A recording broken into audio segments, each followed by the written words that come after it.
सन्चै हुनुहुन्छ? हजुरको शुभ नाम? इन्दिरा कटुवाल। अनि हाम्रो मम्मी चाहिँ कहाँदेखि आउनुभयो नि मम्मी? ल हाम्रो मम्मी चाहिँ के गर्नु भएको छ? आदिनाथ मार्गदेखि आउनु भएको छ भने अनि हाम्रो मम्मीलाई चाहिँ सुरुमा चाहिँ थेरापीको बारेमा चाहिँ कसरी जानकारी गराएर यहाँसम्म लिएर आउनुभयो नि हजुरलाई? र हाम्रो चाहिँ प्रचार प्रसार गरेर लिएर आउनुहुन्छ उहाँकै छोरी र ज्वाइँ हुनुहुन्छ भने उहाँको छोरी र ज्वाइँको लागि पनि मनैदेखि धन्यवाद स्वरूप जोरदारको ताली बजाइदिनु होला। जोरदारको ताली भन्दै अनि हाम्रो मम्मीले चाहिँ के समस्याहरू लिएर आउनुभएको थियो नि मम्मी? मलाई समस्या भने केही पनि थिएन, म त यहाँको मान्छे पनि होइन है। पहिला म त परमेश्वरलाई धन्यवाद, परमेश्वरले गर्दा यो सबै कुरा चुकाइदिनु भयो। अनि यहाँ भक्तु दाजुभाइ दिदीबहिनीहरू सबैलाई धन्यवाद है। अनि म त यहाँको मान्छे होइन, म त उता काठमाडौँको मान्छे हो। मेरो दुईवटा छोरीको उता बिहा भइसकेको थियो। म त उतै पढ्थेँ, व्यापार गर्थेँ, बिजनेसहरू थियो मेरो राम्रो थियो। 81 पुस 7-8 गते मलाई यस्तो भयो, थाहा छैन। अब हस्पिटलमा आइसियूबाट सिधै यहाँ ल्याउनु भएछ, केही थाहा नै छैन मलाई त। यो मुखको दागहरू सबै एकै ठाउँमा आउने, आँखाहरू एउटा यता टिटा देख्ने, बोल्न नआउने, त्यस्तो अवस्थामा थिएँ म। एकदम नाजुक अवस्थामा थिएँ। अहिले यसरी आफै अलिअलि हिँड्न सक्ने भएँ, सबै राम्रो छ। हामी मम्मीले लिएर आउनुभएको समस्याहरू चाहिँ काम गरेर हजुरको पसलबाट चाहिँ घरमा गएर चाहिँ हजुरको नुहाएर खानासाना खाएर कपडा हजुरको माथि सुकाउन जाँदा चाहिँ 81 हजुरको के हाल भएको छ त? प्रेसरले हानेको मम्मी भयो। हाम्रो मम्मीको चाहिँ प्यारालाइसिस भएको चाहिँ यहाँ आउनुभन्दा अगाडि चाहिँ 2 हप्ता। अनि हजुरको खुट्टाको दुखाइ 4 महिना, आवाज राम्रोसँग नआउने चाहिँ हजुरको नआउने समस्या, आँखा धमिलो देख्ने 2 हप्ता, थाइराइडको 2 महिनाको समस्या लिएर आउनुभएको थियो मम्मी बुवा। सुरु तालिमा हाम्रो मम्मीलाई चाहिँ हजुरको चाहिँ 4-5जना मम्मी बुवाले चाहिँ के गर्नुभयो? बोकेर लिएर आउनुभएको मम्मी बुवा गाडीमा हालेर। किनकि हजुरको चाहिँ काम गर्दा गर्दै काम गरेर चाहिँ घरमा गएर चाहिँ खानासाना बनाएर चाहिँ हजुरको चाहिँ अब खाना खाइसकेर कपडा सुकाउन जाँदा एकैताली हजुरको बिउजिँदा त हस्पिटलको बेडमा मम्मी बुवा। किनकि उहाँलाई चाहिँ प्रेसरले हानेर चाहिँ हजुरको यहाँ लिएर आउनुभएको थियो। सुरु तालिमा आउँदाखेरि हजुरको 4जनाले बोकेर, किनकि मम्मीलाई त केही पनि थाहा थिएन कि मम्मी बुवा हजुरको एउटा बत्ती देख्नुभयो भने 2टा बत्ती देख्ने, हजुरको चाहिँ राम्रोसँग बोली पनि नआउने, यो मुखहरू त के हुँदैन थियो राम्रोसँग, हजुरको चाहिँ यो दाँतहरू पनि मिलेको थिएन कि मम्मी बुवा। अहिले थेरापी गर्दै जाने काममा के भएको छ? हाम्रो मम्मी चाहिँ आफै हिँडेर आउन सक्ने हुनुभएको छ। किनकि हाम्रो मम्मीको चाहिँ लगभग 1 हप्ता 1.5 हप्ताको समय अवधिभरमा के भएको? शरीरमा सुधार भएको मम्मी बुवा। सुरुमा 4जना मम्मी बुवाले के गर्नुभएको? बोकेर लिएर आउनुभयो। त्यसपछि हजुरको 1 दिन 2 दिन गर्दा गर्दै थेरापी गर्दै जाने क्रममा आफै बिस्तारै पाइला सारेर हिँड्न सक्ने हुनुभयो। त्यो सँगसँगै चाहिँ अहिले के गर्नुभएको छ? घरदेखि नै एक्लै आउनुहुन्छ मम्मी बुवा। अनि मम्मी अनि हजुरलाई चाहिँ समस्याहरूले गर्दा चाहिँ कतिको गाह्रो कतिको अप्ठ्यारो हुन्थ्यो नि हजुरलाई? पहिला त धेरै अप्ठ्यारो हुन्थ्यो, अहिले मजासँग हिँड्न पनि सक्नुहुन्छ? अहिले त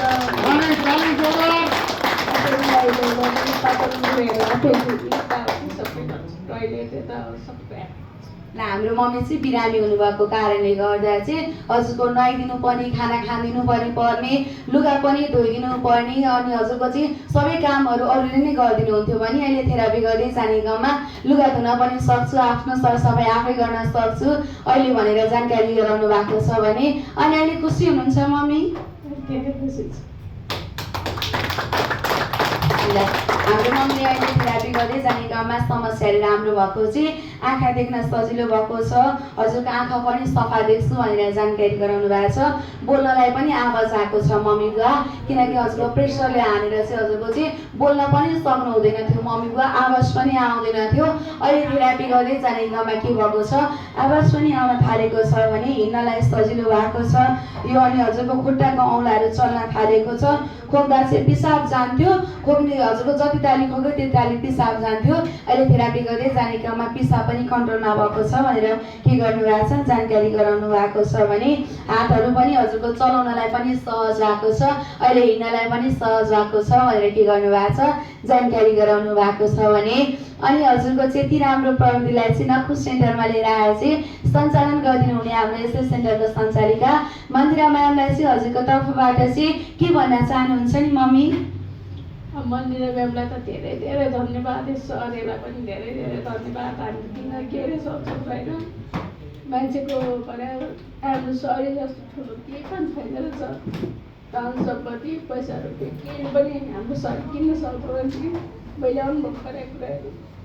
अहिले सामाजिक सञ्जालहरू हेर्दाखेरि मान्छेहरू कस्तो कस्तो अवस्था छ। म त अहिले यसरी हिँड्न सकेँ। पहिला मलाई यत्रो वर्ष भयो, 25-30 वर्ष भयो म खाइरहनु एक्लै बसेको। मेरो छोरीहरू दुईजनाको बिहा भइसकेको थियो, आफ्नो पसल गर्थेँ, रमेश चौक गर्थेँ, एक्लै बस्थेँ। मेरो घर चाहिँ बालाजु त आमाको घर बालाजुमा थियो। म यस्तो अब हुन्छ नि मलाई थाहा थिएन, कहिले पनि रोग बिमार भन्ने जिन्दगी कहिले थाहा थिएन मलाई। एउटा औषधि खान पनि मलाई एकदम डर लाग्थ्यो, एउटा रुगा लाग्यो भने औषधि खानु पनि डर लाग्यो मान्छेलाई। अहिले कसैलाई दुःख नदिइकन गर्ने मान्छेलाई अहिले यस्तो आपत पऱ्यो। सबै छोरीहरूले गरे, म चाहिँ एकदम दुखी प्रभु मलाई किन यस्तो भयो होला।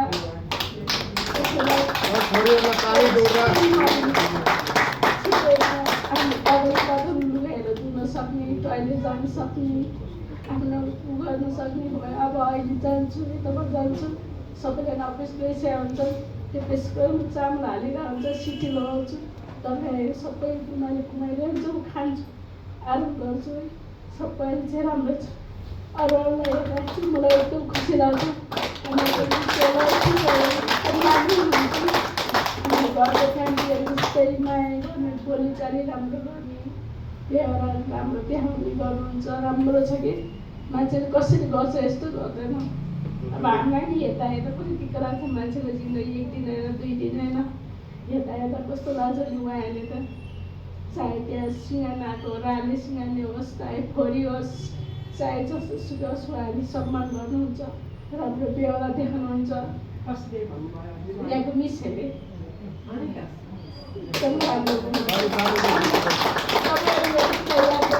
छोराछोरी गर्दैन, सम्मान गर्नुहुन्छ। अहिले घरमा चाहिँ हजुरलाई कसले चाहिँ अहिले चाहिँ छोरीले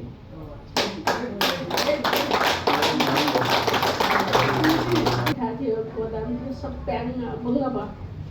त्यो मलाई सामानहरू त केही मतलब छैन, मेरो शरीरको मात्रै मान्छे आफ्नो शरीर बाँच्यो भने त त्यो सामानहरू त भइहाल्छ।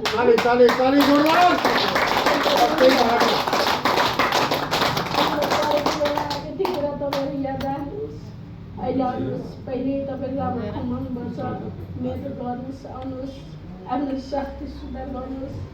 सम्पत्ति धन सम्पत्ति केही छैन जिन्दगीमा, आफ्नो शरीरै ठुलो हुन्छ। आफू छु भने सबैजना हुन्छ, आफू छैन भने कोही पनि हुन्छ।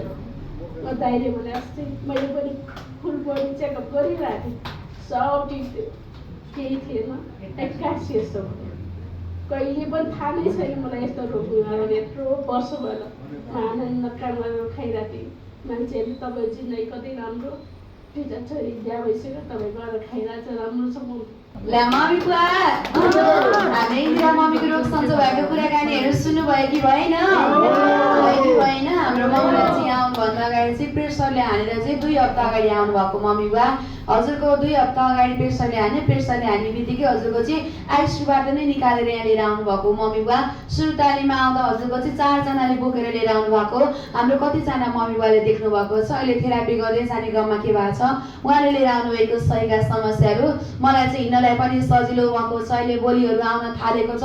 खोक्दाखेरि चाहिँ पिसाबहरू जान्थ्यो, अहिले थेरापी गर्दै जाने क्रममा खोक्दा पनि राम्रो समस्याहरू भएको छ, अहिले प्रेसर पनि राम्रो भएको छ भनेर जानकारी गराउनु भएको छ। अहिले आफ्नो कामहरू